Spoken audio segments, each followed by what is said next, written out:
As I think about planning for this close read, I ask myself, what is my learning goal for this lesson? I must keep the focus standard and the culminating task at the forefront of my mind.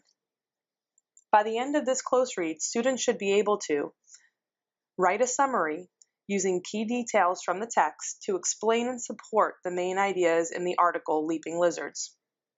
Now I'm going to do some annotation as I plan for instruction for my students.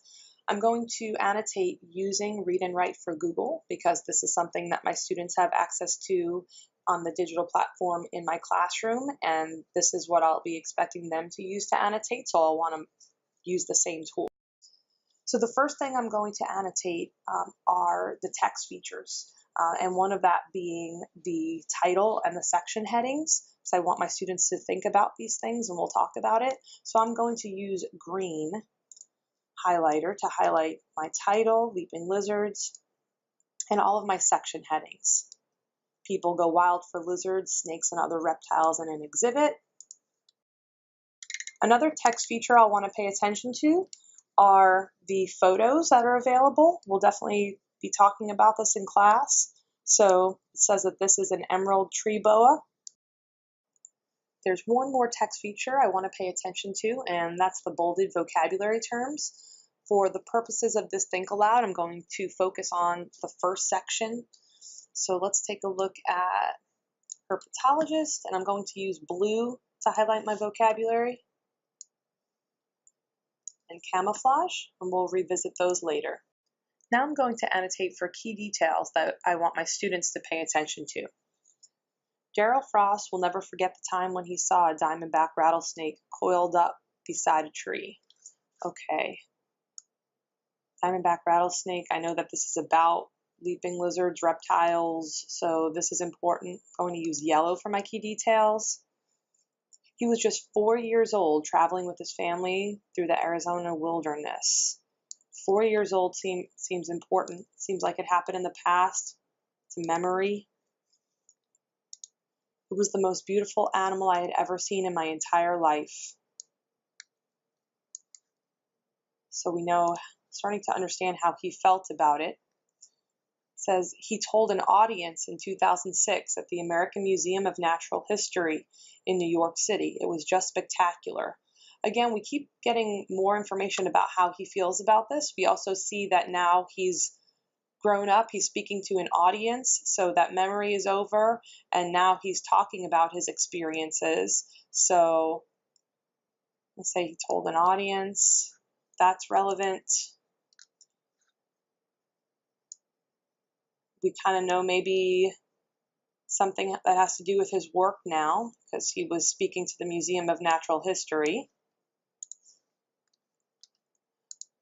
And spectacular, because we're really seeing a lot of tone words here.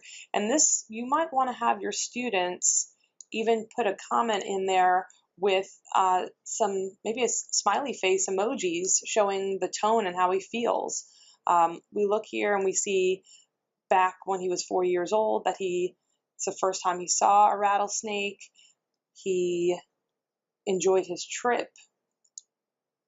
He said it was the most beautiful animal he had ever seen. I'm going to put a comment here just showing how he feels about this. These are happy memories, saying it was spectacular.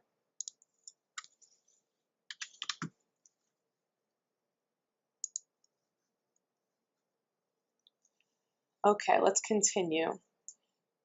Seeing that fang rattler up close inspired Frost to become the scientist he is today. Okay, so now he is a scientist, and those memories inspired him. Okay, now we're coming up on one of our bolded words.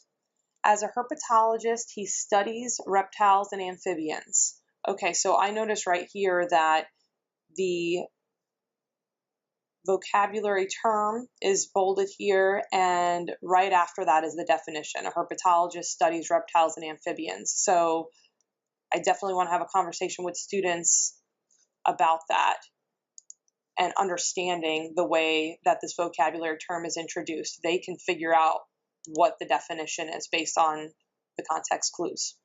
Here I'm highlighting key details that students will need in order to be successful with understanding the main idea of this section of the passage. So now that I have taken a look at the important terms in this section, I really want to think about how these important ideas connect to the main idea. I want to have a good understanding of what the main idea is before I expect students to figure it out.